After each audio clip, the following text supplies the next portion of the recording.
Karnataka Chief Minister Siddaramaiah Garlanded Kempe Gowda statue as part of the 514th Kempe Gowda Jayanti program at Vidhana Soudha premises today.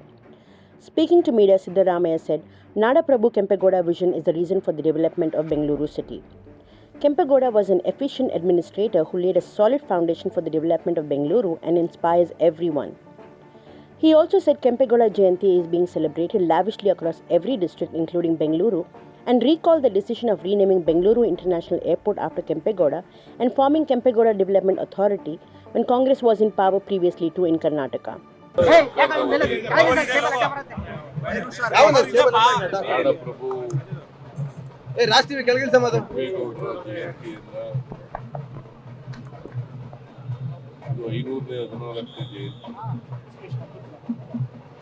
ಜಯಂತಿಯನ್ನು ಆಚರಣೆ logo ಕೆಳಗಡೆ ಇರಿಸಿ ಸುವರ್ಣ ಕೆಳಗಡೆ ಇರಿಸಿ ಮುಂದೆ ತಳ್ಬಿಡ್ರಿ ಬೆಂಕಿ ಐತಿದೆ ಎಲ್ಲ ಎಂಟ್ರಿ ಬರ್ತದೆ ನಿಮ್ದು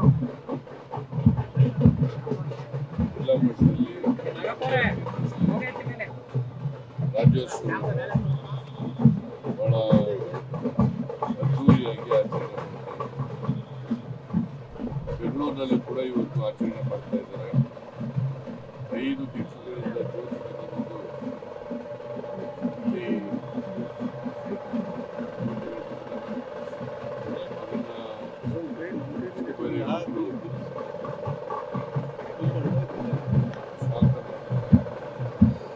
ಸ್ವಾಗತ ಮಾಡಿ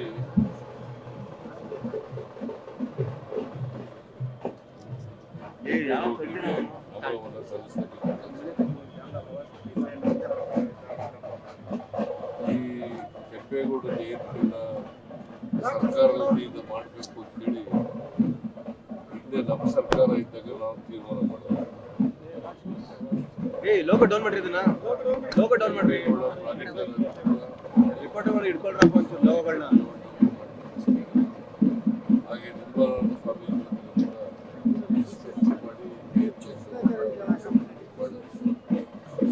ಸೊ ಅಲ್ಲಿವರೆಗೆ ಕೆಂಪೇಗೌಡ ಜಯಂತಿಯನ್ನು ಸರ್ಕಾರದ ವತಿಯಿಂದ ಮಾಡ್ತಾ ಇದ್ದೀವಿ. ನಾವು ಇದನ್ನ ಮಾಡಿ ಕೆಂಪೇಗೌಡರ ಜ್ಞಾಪಕಾರ್ಥವಾಗಿ ದೇವನಹಳ್ಳಿ ಇಂಟರ್ನ್ಯಾಷನಲ್ ಏರ್ಪೋರ್ಟ್ ಇದೆಯಲ್ಲ, ಅದಕ್ಕೆ ಕೆಂಪೇಗೌಡ ಅಂತಾರಾಷ್ಟ್ರೀಯ ವಿಮಾನ ನಿಲ್ದಾಣ ಅಂತ ಹೆಸರು ಮಾಡೋದು ನಾವು ಕಾರ್ಯಕ್ರಮ ಮಾಡೋದು ನಾವು ಜಯಂತ್ಯೋತ್ಸವ ಆಚರಣೆ ಮಾಡೋದು ನಾವು. ಸೊ ಇದು ಅಲ್ಲಿಂದ ಈಚೆಗೆ ನಿರಂತರವಾಗಿ ರಾಜ್ಯ ಮಟ್ಟದಲ್ಲಿ ಮತ್ತು ಜಿಲ್ಲಾ ಮಟ್ಟದಲ್ಲಿ ಕಾರ್ಯಕ್ರಮ ನಡೀತಾ ಇದೆ. ನಾವು ಇವತ್ತು ಕೆಂಪೇಗೌಡರನ್ನು ಸ್ಮರಣೆ ಮಾಡ್ತೀವಿ.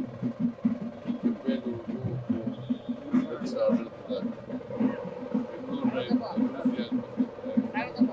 ಕೆಂಪೇಗೌಡರು ಹಾಕೊಂಡಂತ ಅಡಿಪಾಯ ಕಾರಣ ಮೈಕ್ ಇಳಿಸಿ ಒಂಚೂರು ಎಲ್ಲ ವಾಕ್ಯ ಹಿಡಿತೀರ, ಲೋಗೋ ಇಳಿಸಿ ಕೆಳಗಡೆ. ಭೇಟಿಗಳನ್ನು ಮಾಡಿದ್ರು ವ್ಯಾಪಾರದ ದೃಷ್ಟಿಯಿಂದ ಎಲ್ಲ ಜನಾಂಗದವರಿಗೆ ಭೇಟಿಗಳು, ಬೇರೆ ಬೇರೆ ಉಡುಪಿಯ ಜನಾಂಗ ಭೇಟಿಗಳನ್ನು ಮಾಡ್ತಾರೆ. ಅವರೊಬ್ಬ ದೂರದೃಷ್ಟಿ ಉಳ್ಳ ನಾಯಕ ಇದ್ದರು. ಸೊ ಹಾಗಾಗಿ ಇವತ್ತು ಬೆಂಗಳೂರು ಇಷ್ಟೊಂದು ಬೆಳೆದಿದ್ರೆ ಅದಕ್ಕೆ ಕೆಂಪೇಗೌಡರ ದೂರದೃಷ್ಟಿ ಕಾರಣ ಅಂತಕ್ಕಂಥದ್ದನ್ನು ಕೂಡ ನಾವು ಮನಗಂಡಕ್ಕೆ ಸಾಧ್ಯ.